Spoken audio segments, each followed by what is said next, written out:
हाँ, तो मेरे प्यारे बच्चों, एमएस कोचिंग सेंटर में आप लोगों का स्वागत है। आइए आज हम पढ़ते हैं गास के प्रमेय से कूलाम के नियम का निर्माण। कूलाम के नियम इसके पहले आप लोग पढ़े होंगे। हमको कूलाम का नियम सिद्ध करना है गास के प्रमेय से। इसके पहले तुम लोगों का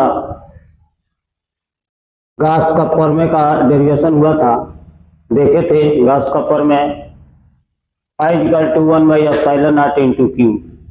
वही गास के प्रमेय से हमको कूलाम के नियम का निगमन करना है। देखते हैं। सबसे पहले आपका गास का प्रमेय मालूम है। गास का प्रमेय जो है किसी बंद पृष्ठ से ही, मानकर चलो कोई बंद पृष्ठ है, इस बंद पृष्ठ मान लो जो आवेश है वह क्यू है। बंद पृष्ठ में क्यू आवेश है। इसकी जो त्रिज्या है वह आर है और आर त्रिज्या का एक गोला है जिसे बंद किया गया है। गास का प्रमेय में हम चारों तरफ से जहां भी निकालेंगे उसके चारों तरफ से पृष्ठ बंद करना पड़ता है, क्योंकि बंद पृष्ठ पर ही गास ने अपना प्रमेय दिया था। तो आर त्रिज्या का एक बंद पृष्ठ है जिसके अंदर क्यू आवेश है। इसके बाहर एक परीक्षण आवेश क्यू नॉट ले लेते हैं। सबसे पहले अगर देखा जाए तो इसे माना वगैरह मान लेंगे। माना एक आर त्रिज्या का बंद पृष्ठ है जिसके अंदर क्यू आवेश है और इसके परिधि पर एक परीक्षण आवेश क्यू नॉट है। गास के प्रमेय से यहां लिखेंगे गास के प्रमेय। गास के प्रमेय कहता है पाई इक्वल टू 1/ε0 इंटू क्यू। इसको इक्वेशन फर्स्ट मान लो। गास का प्रमेय कहता है पाई इक्वल टू 1/ε0 इंटू क्यू। इसके बाद एक और फार्मूला हम जानते हैं, पाई बराबर होता है E into A cos theta. ये भी फ्लक्स का ही फार्मूला है। पाई equal to E into A cos theta.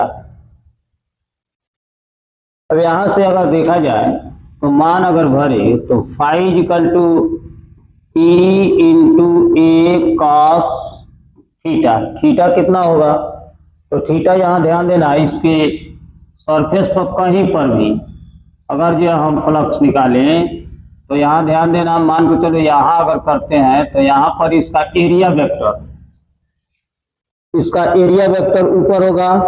और फिर अगर जो इलेक्ट्रिक फील्ड देखें तो इलेक्ट्रिक फील्ड का भी डायरेक्शन ऊपर ही होगा, यानी ये भी जो होगा वह ऊपर ही होगा एरिया वेक्टर। और इसके कारण अगर जो है इसका इलेक्ट्रिक फील्ड का डायरेक्शन देखें तो ये भी जो है आपका इधर ही होगा, यानी दोनों एक ही दिशा में होगा। एक ही डायरेक्शन में होने का मतलब हुआ कि इनके बीच जो कोण बनेगा वो 0 अंश का होगा, तो ये 0 कर देंगे। यहाँ लिख सकते हो फाई बराबर ई ए और काश 0 अंश का मान 1 होता है तो ये हो जाएगा। इसको समीकरण नंबर 2। का 0 अंश का मान 1 होता है, 1 जब मान रखेंगे तो ए इंटू ए ही होगा। ये इक्वेशन फर्स्ट और इक्वेशन सेकंड। अगर देखोगे तो फाई का ये भी मान है और फाई का ये भी मान है, दोनों मान, ये भी फाई का ही मान है और ये भी फाई का ही मान है। तो इसको लिख सकते हो समीकरण 1 तथा 2 से। अगर समीकरण 1 और 2 से देखा जाए तो इसको लिख सकते हो E into A equal to 1/ε0 into Q. यहां से ए क्या है? एरिया है, गोले का एरिया। इस गोले का एरिया क्षेत्रफल क्या होगा? तो यहाँ लिख सकते हो ई आई इंटू गोला है तो गोले का 4πr² होता है, तो 4πr² हो गया। I equal to 1/ε0 into Q. इसी तरह लिख दे रहे हैं। काम करते हैं, 4πr² को उधर भेज देते हैं, 4πr² को इधर उधर भेजते हैं तो E बराबर हो जाएगा 1/, ये हो जाएगा 4 पाई और A/0 इंटू क्यू बटे R²। ये आर उधर गया है तो क्यू बटे आर स्क्वायर। यह हो गया आपका जो है इलेक्ट्रिक फील्ड, वैद्युत क्षेत्र की तीव्रता हो गया आपका।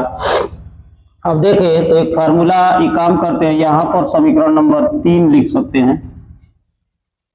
अब हम अगर देखा जाए तो क्यू के कारण क्यू नॉट पर जो लगने वाला बल है, तो यह बराबर एक फार्मूला पढ़े हो, यह बराबर होता है क्यू इंटू ई। यहां से अगर निकाले यह बराबर, तो ई की वैल्यू यहां से उठाकर भर दे रहा है, समीकरण 3 से लिख देना। ई का मान है, ई का मान भर रहा है 1/4 pi epsilon not into Q बटे आर स्क्वायर। क्योंकि यहाँ ध्यान देना है यह जो यह बराबर क्यू इंटू ई, चूंकि इस पर हम लगने वाला बल निकाल रहा है, तो यहाँ क्यू नॉट लिख सकते हैं। अब यहाँ जो है तो वही आपका यह फिजिकल टू ई का मान इतना हो गया इंटू ए क्यू नॉट। इसको लिख सकते हो यह बराबर 1/4 pi epsilon naught into Q naught बटे आर स्क्वायर। यही तो है कूलाम का नियम। कूलाम के नियम पढ़े भी होंगे। अगर ये इसको देखा जाए तो इतना कांस्टेंट है, तो यदि कांस्टेंट है तो यह लिख सकते हो यह समानुपाती हो जाएगा क्यू नॉट का, और फिर यह हो जाएगा बी उत्क्रमानुपाती हो जाएगा 1/r स्क्वायर। और कूलाम ने यही तो कहा था, यही तो कूलाम का नियम है आपका, दोनों आवेशों के गुणनफल का अनुक्रमानुपाती और उनके बीच की दूरी के वर्ग के बी उत्क्रमानुपाती होता है। ये रहा गास के परमस से कूलाम के नियम का निगमन। एक बार और देख लें, क्योंकि यहाँ सबसे पहले मान लेंगे माना आर त्रिज्या का एक गोलीय बंद पृष्ठ है जिसके अंदर क्यू आवेश है और इसके परिधि पर एक परीक्षण आवेश क्यू नॉट है। अब यहाँ गास का परमे लिखेंगे। गास के परमे से फाई बराबर 1/एप्सिलॉन नॉट इंटू क्यू, गास का परमे होता है इक्वेशन फर्स्ट मान लिए। फाई बराबर ई इंटू ए कास थीटा भी होता है। Phi is equal to E into A cos theta. Theta की जगह पर अभी बताया दोनों का डायरेक्शन एक ही, कहीं पर भी इसका डायरेक्शन निकाले तो सेम एक ही होगा, एक ही दिशा में होगा। यानी जो इलेक्ट्रिक फील्ड और जो है एरिया वेक्टर दोनों का सेम होगा, अर्थात दोनों के बीच कोण जो बनेगा 0 अंश का, तो वही थीटा की जगह पर 0 अंश कर दिए हैं। अब यह फाई बराबर 0,1 होता है, एक जो है गुणा करें तो इतना ही हो जाएगा ई इंटू ए। समीकरण 1 और 2 से अगर देखें तो ई और ए दोनों सेम है, तो 1 लिख दिए हैं आपका E into A equal to epsilon naught into Q. E उतार लिए हैं और यहाँ पर ये एरिया, इस गोले का एरिया हमको चाहिए, तो गोले का क्षेत्रफल होता है 4 पाई आर स्क्वायर। तो यह हो गया आपका जो है 4 pi R square equal to epsilon naught into Q. उसी तरह उतार दिए हैं, ई बराबर इसको उधर भेजे हैं, तो 1/4 pi epsilon naught into Q ये है, और ये आर गया है नीचे तो आर स्क्वायर हो गया, समीकरण 3।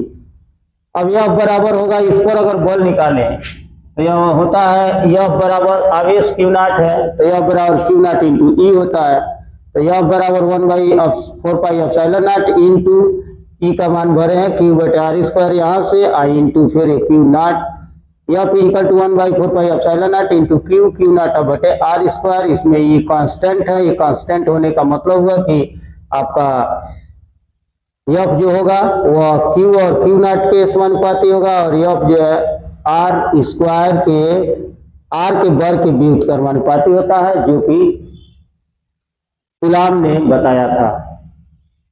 चलिए इसको स्क्रीनशॉट लीजिए।